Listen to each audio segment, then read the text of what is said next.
Yo, chat. We have here. What's going on? We have here. I told y'all that I was gonna react to this yesterday, which is gonna be today. And we have here. How did Citroen get so good? I guess this is the SUV one, the family-friendly one. A 24-minute video. Let's get it. And I'm gonna tell you guys what I will be doing for the rest of this week.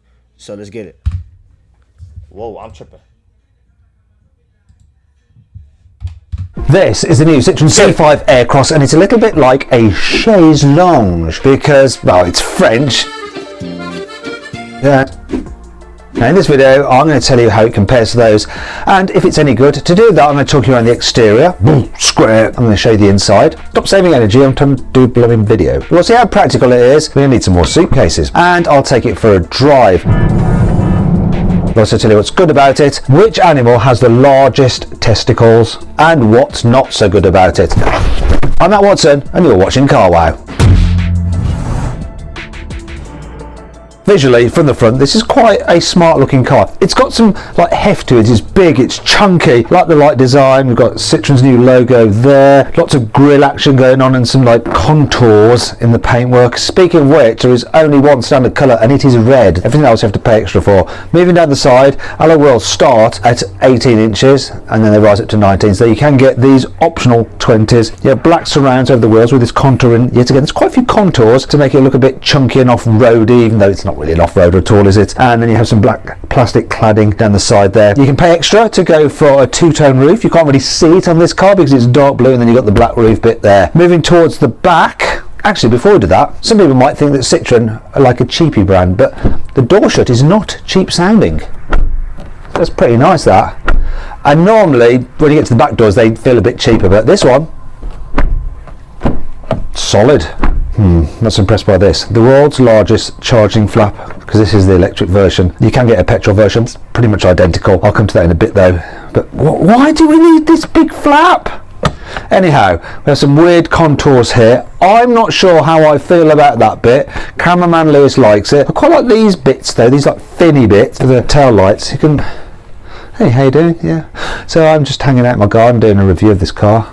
I thought I'd do it as a job. Believe it or not, someone pays me to do this madness. Anyhow, at the back of the car, it's big, kind of it looks square. Nice. And this is where these tail lights really just give it a little bit more personality, because it is just a boom, square rear end, chunky bottom of a car. That's all I have to say on the matter. The entry-level petrol C5 Aircross starts from just under £30,500, which is broadly the same as the Kia Sportage and Nissan Qashqai. Higher spec cars with more kit are almost £36,000 and the plug-in hybrid is almost £39,000. The electric EC5, like this one I'm reviewing here, starts at just over £34,000, but this is the range-topping max trim with a few optional extras including blue paint and bigger wheels. It costs £40,000. So does it feel worth this much on the inside? So I quite like the design and the way you got like this straight line and the central console there with the infotainment screen in vertical, which I think is better for sat nav than horizontal layout. Some weird things going on with the speakers, but they do look kind of cool, and I like the fact that this material has texture on it, so it feels nice and squidgy. I mean, these plastics are a bit hard and plasticky and on the door tops, but this stuff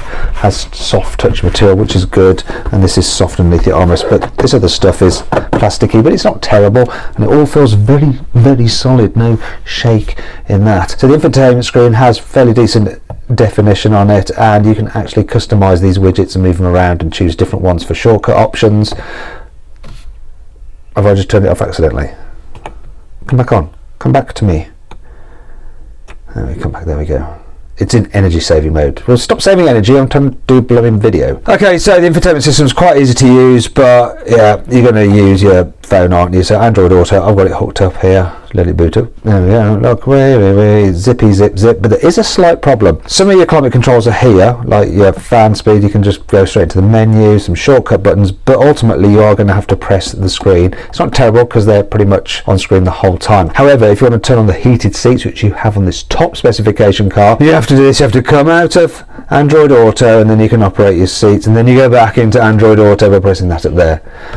Great. Now you've also got this main digital driver's display. It's quite good graphics. Now to change what's displayed on that screen, annoyingly you actually have to go into this menu like this and go, oh, where is it? Settings, customization, display customization, customized driver display, and then you can choose these different looks. And to be fair, the way it's designed is a little bit fussy, like the speedo's probably not as big as you'd like. Why can't I just control that with a button on the steering wheel? Well, the graphics are sharp on this. I actually prefer the functionality of the digital driver display on the Peugeot 3008. And to check out my in-depth review of that car, click on the pop-out banner there or scan the QR code on the screen. What I do like though is the heads-up display, so it uses really big digits for your speed, so it's super clear and easy to see. Now the rest of it is quite nice, as you can see. Normally I'm not a big fan of shiny plastics, but they've got this kind of like Citroen logo in it, so you don't notice if it's scratched or marked quite so much as other black shiny plastics. Storage is alright. Look, we've got some storage under there, and I like the fact it's like dual opening, so you can have your armrest there and someone can go and mess around in that cubby if they want to, while you don't have to move your arm.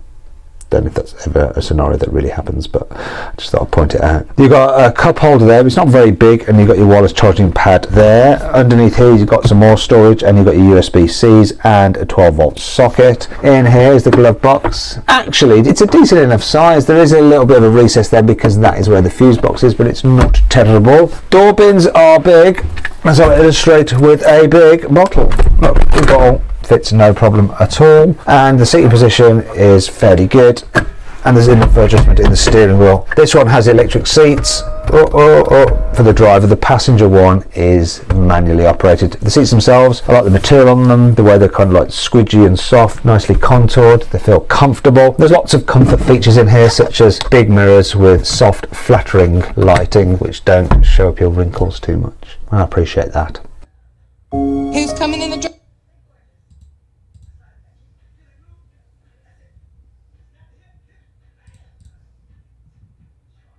Let's get it. Need to head over to CARWOW right now to check out our amazing Black Friday deals. You can save, you'll be able to bear out for the link. Really good headroom, really good knee room. Seats, they're like the ones in the front, very, very comfy. On mid-spec levels upwards, you can even recline them slightly, which is nice. Also, there's plenty of foot space, and while the batteries for this one are underneath the floor, the seats don't feel too close to the floor, so you still have decent under-thigh support, so that's good. This particular seat is quite low down because that's how I like to drive, but if someone drives with their seats a bit more upright, there's loads of foot space, so that's really quite good. As for carrying three in the back at once, well, the middle seat feels quite comfy, but everyone jump in. Come on, James, you know the drill.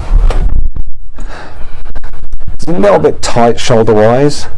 Maybe, if you want something bigger, might want to look at a Skoda Kodiaq perhaps. To check out my in-depth review of that and the best offers on that car through CARWOW, click on the pop-out banner up there or scan the QR code on screen. But other than that, how's your headroom? Yeah, good. Leg room, yeah. All rosy. Okay, jump out.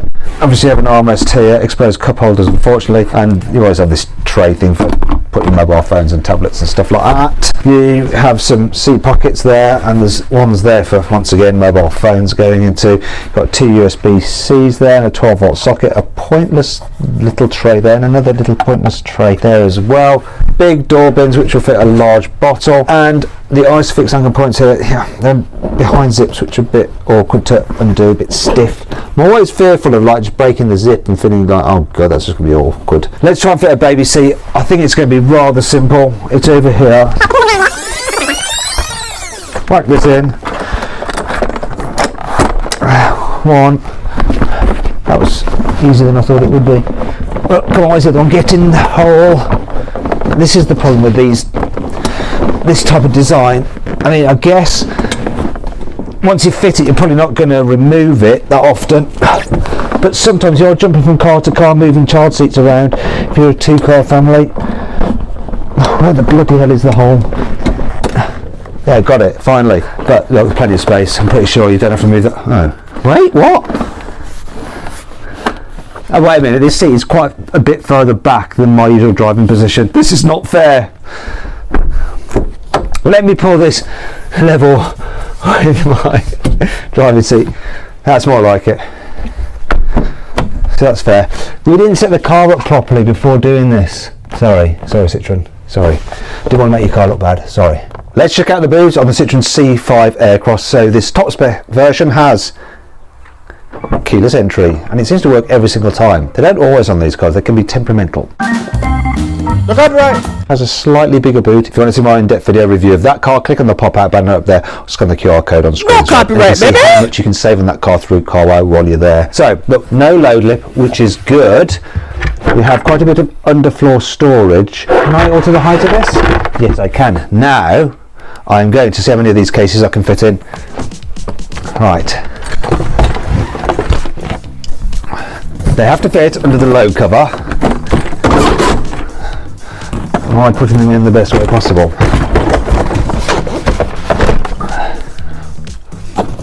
Can I get all 8 in? It's looking promising at the moment.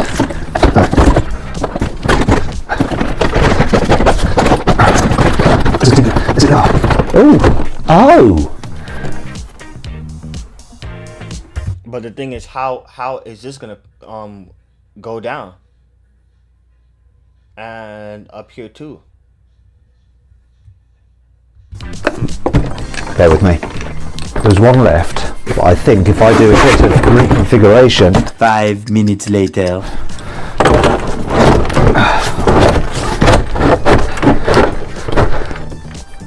Will it shut?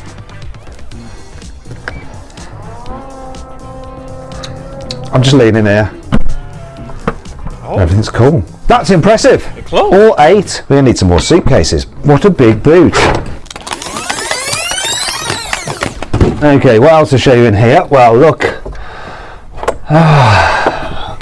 Let's get this out of the way. Oh, blimey. Some load cover. So, we should have a 12-volt socket somewhere. Yeah, there it is. There we go. A couple of tie-down points, but not many. You have this little gripper here for... Wait, if I put this back up onto there. Look, that holds that up there. There we go. So you can mess around in there. Get rid of these cables. There's always cables, isn't there? There's no space over spare wheel. It's just fold down the rear seats. So you have to lean in. Ow! They're spring loaded. Almost took my thumb off. Ah! But then you do have a continuous floor look without too much problem sliding things to the front like that. But will this fit underneath the false floor? Come on. Come on. Oops, sorry. Yes, it will. That's perfect. Absolutely perfect. And that brings on to 5 annoying things about the Citroen C5 Aircross. Nope. This is probably the worst place to ever put black plastic trim because you're going to touch it quite a lot. In fact, look at all this. Look at these like palm prints and stuff. It's also going to scratch. Ugh. Because the back window is long but not very deep, it means you can only fit a very small windscreen wiper. So when it gets wet, you can only wipe this bit. Give me a wipe. I just wipe, don't jizz. Look, more than it just doesn't even touch this area here. Oh here. Wow. Eczema is I'm already knowing about it. I know that commercial. It has a Trevor Jackson on there. If you know, you know. Alright, you've made your point. Yeah, I know there's a cup holder there, but you might be using it for something else, or the passengers might have put their drink in there. Yeah, so if you've got a cup of coffee, you might end up having to put it like, I don't know, here? That's not ideal. Like, and then you like, how to get to it, having to do a reach around, and then you know, risk of just like going, ah! She whacked you in the head. Oh, I really enjoy doing that. Where is it gone? Where's the mug? Yeah. Don't you laugh. The little ports where they've injection moulded this panel, look, you can see there, right? These little indentations. They seem to get filled with polish. So if you polish your car, you're going to get this all over the back of it, then you have to pick it out. That's not great. The design of the seat with the integrated seatbelt holder at the bottom here and the shroud means that depending on where someone has their seat, you can get this sort of like separation with this wedge where you can actually get your feet caught underneath it when you're trying to get out. Lewis just did it get out the car. It's quite funny. He did something like this.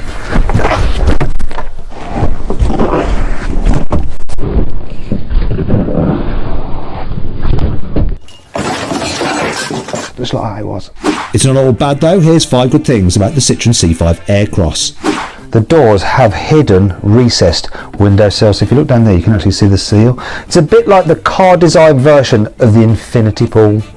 There's a vent in this central storage cupboard to blow cold air from the air conditioning so you can chill your drinks. Is that it there? You see it? See it? Where's the vent? There it is. There you go. Told you. Hey, how you doing? So I've got the top of the range Citroen C5 Aircross. That means it comes with the Matrix LED headlamps. Guess what they can do? Yeah, that's right. They can blank out part of their beam so they don't dazzle oncoming drivers. You don't have to keep on going main beam, low beam, main beam, low beam. It just does it automatically. It's really good. The car has inbuilt ChatGPT, so it makes the voice commands more intuitive. Also, you can just ask it random questions that pop into your head when you're driving along, such as, which animal has the largest testicles? The animal with the largest testicles relative to body size is the Brazilian tapir. I'd have thought it would have been the sperm whale. You can get the car with vehicle to load, which means that you can actually plug an adapter in there and run like household appliances off it, like microwaves and all that kind of stuff. You can even charge another electric car from it. However, it's not available on this car yet. It will be available next year. But I want to know whether they'll retrofit a car if you buy it now with that technology. We tried to call Citroen's press office, but no one answered. But I've got an idea. If I buy a brand new C5 Aircross right now, it doesn't have vehicle to load. Citroen says they're going to fit it to the vehicles available next year. Will they retrofit the ones bought before then with that technology or not? While specific details on retrofitting may vary, car manufacturers often aim to support their customers. It's best to check with Citroen directly for confirmation on retrofitting capabilities for the C5 Aircross. Which animal has the largest bottom? The animal with the largest bottom is the blue whale. These magnificent creatures can weigh up to 200 tons and have a large, rounded body that contributes to their impressive size. Anyway, getting back to the car, it turns out that Citroen will not retrofit the vehicle to load feature to existing versions of the C5 Aircross, so if you've already bought one, I'm afraid you're out of luck. But you know what? If you're looking for a large premium feeling SUV, but you're willing to consider used cars, I found some amazing deals on CARWOW, including this Porsche Macan for around half the price of a new Citroen C5 Aircross. Okay, so it's a bit old and it's got some mileage on it, but you pay your money, it takes your choice. Though, you've got to be careful when you're buying a used car and to always check its history. So I recommend using Car Vertical, because here's a Car Vertical report on stock used car that it hasn't got WOW for 20% off. One of the great things about the C5 Aircross is that there's something underneath the bonnet for everybody. So you can get a 1.2 litre turbocharged petrol engine with 145 horsepower. It's front wheel drive, got an automatic gearbox, and it does 0 to 60 this quickly. Alternatively, you can go for a plug-in hybrid. So that's a 1.6 litre 4-cylinder turbo petrol, mates an electric motor. It can do 50 miles on electric power alone. It has 195 horsepower and can do 0 to 60 in this amount of time. And then there's this, the electric version, which has an electric motor driving the front wheels. Obviously there's no gearbox because it's electric. It has 213 horsepower and can do 0 to 60 in 8.9 seconds. But what is the reality? I'm going to use my specialist timing gear to time the car. I'm going to put it into sports mode. I don't think we really need a sports mode on this car, but there we go. Right, 3, 2, 1, launch. My husband used to ejaculate prematurely until this. Bro, what's up with these? Bro, chat. This is not me, bro. That is straight YouTube, bro. Bro, earlier today, bro, like, I'm over here watching Flight Reacts playing the new Black Ops 7. And bro, Aya ass show up. And bro, like, there was this anime character in this lingerie. Like, what the fuck? And they're talking about this now? Yo.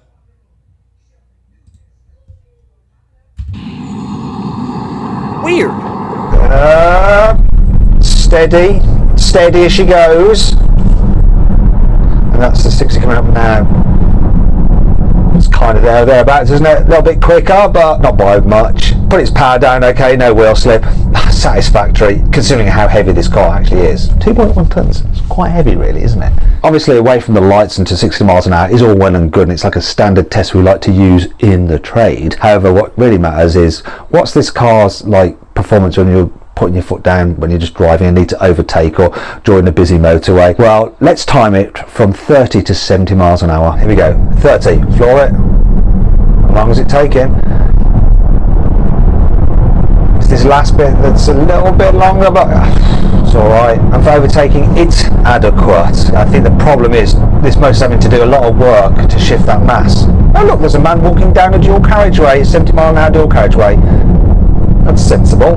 Now, while that performance was okay, this car's hampered by its weight somewhat. I mean, 2.1 tons is a lot of weight. The 1.2 petrol is half a ton lighter. So how's that going to affect the braking performance? Well, I'm going to find out by doing a brake test from 60 to 0 miles an hour.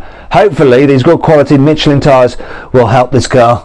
Okay, here we go then. Looking for around 35 metres, but then this is quite a heavy car, so 36 would be acceptable. 3, 2, 1, coming into the braking zone now. Whoa, it moved about a little bit there. Because it's got squidgy suspension, it went up like that a bit. But it did the job. 33 metres. Well, the braking performance when you have to make an emergency stop is very good. Often electric cars can have quite jerky or inconsistent braking because you've got regen effect and then actual friction braking trying to work together. Let's find out what it's like with this car, see if it makes it a little bit annoying to use in town. Well, when you press it steadily, you're all in the regen, and it's quite a long squidgy travel, but then you get to this point where the friction brakes clearly kick in and then it's like a bit of a jolt, so yep, and then there it is. Sorry, Lewis. So they're not the smoothest. They do take a bit of getting used to. Squidgy, then all of a sudden lots of braking. We'll get there in the end with brake pedals which feel totally natural with regen, and yeah. Anyhow, let's move on. Well, in terms of manoeuvrability, it's actually pretty decent. So the turning circle is this, but let's give it a go. I think that it's still going to be just fine for this kind of thing. So we've got light steering.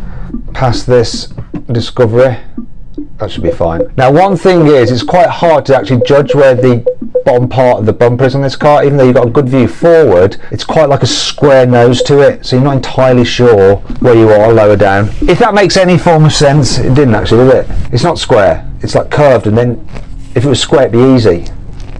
Anyhow, the rest of the visibility is pretty good. What I really like on this car is the fact that you've got these little extra windows in the back pillar, so when you're pulling out or like trying to reverse out of places, you can actually see what's going on. The back window is quite wide, so you see a lot, but if you've got a really low sports car behind you, because the actual bottom of the window is quite high, you're not going to know it's there. The petrol and hybrid versions of the C5 Aircross have pretty crude rear suspension, so it's a torsion beam where the two wheels are linked together. The electric, though, gets independent rear suspension, and that should improve the way it feels to drive. One clear benefit of that independent setup is that if one of the wheels hits a bump, it doesn't send a shockwave through to the other wheel, so the car doesn't skip sideways or something. It actually stays fairly composed. Now, the suspension has a nice kind of glide to it through undulations in the road. Only when the surface gets patchy like now does it get a bit fidgety, but I don't find it uncomfortable. The steering's pretty decent, puts the car exactly where you want it to go, and generally I'm quite impressed with the way this goes down the road. Now, again, just see how big it feels on the road by trying to get past this tractor. Can I do it confidently? Yeah, that is good. Do you know what's also good? It seems to grip on pretty well, even though it's got this semi-soft like feel to it, and the fact that it's heavy, it can hold on pretty well in the corners. Look at that. I mean, we get quite a bit of lean, but lean isn't necessarily bad. Lean is only bad if the car starts to run wide, but this one doesn't. I think Citroen have done a good job. You know, they're dealing with quite a lot of weight because of the big battery, which you need if you want to get that range, but they've got the balance right between comfort and handling for this type of car. So anyone who drives it is going to be able to go quick enough and not feel like it's wayward, yet most of the time when they're just pottering about, they're going, oh, this is quite nice. A car such as this really needs to be able to be a very comfy long distance cruiser, and being electric, you're going to want to be able to get a decent amount of range out of it, so let's find out how good it is for longer journeys. Well, do you know what, in terms of like road noise and wind noise, it's not bad. I'm doing 70 miles an hour here on this dual carriageway and I'm not raising my voice. You can hold conversations dead easy, so that's good.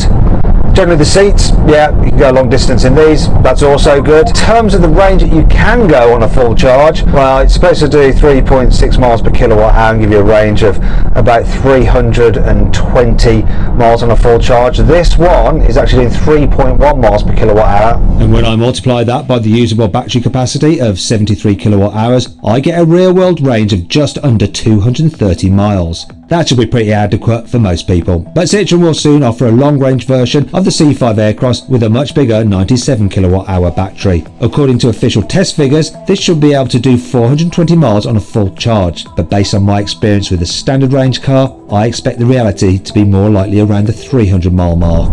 Now, if you want to go further, I picked an electric car that can go a little bit further than this one. So if range is your thing, click on the pop-out banner there or scan the QR code on screen now to watch a review of that car. Hint, it's a Kia EV3.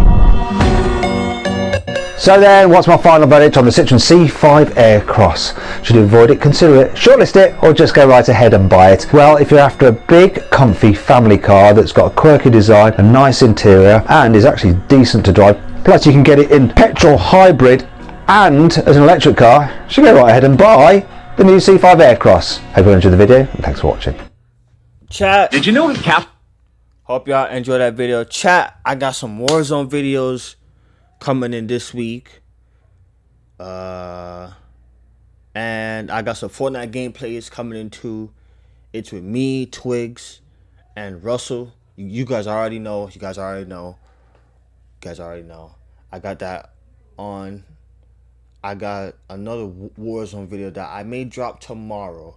I'm gonna drop it tomorrow. Chat, that gameplay was so good, bro. I'm not gonna lie, it was good. With that being said, chat, like, comment, subscribe. We are on the road to 700 subscribers. My next milestone goal for YouTube is 1K. And like, you know, my next goal, my next milestone is 100K. So without that being said, like, comment, subscribe. I see you guys Saturday. Yeah, Saturday, because I got some gameplays that I'm dropping this week. So yeah, I won't see you guys until Saturday. So yeah, with that being said, like, comment, and subscribe, and I see you guys on the next video. Peace.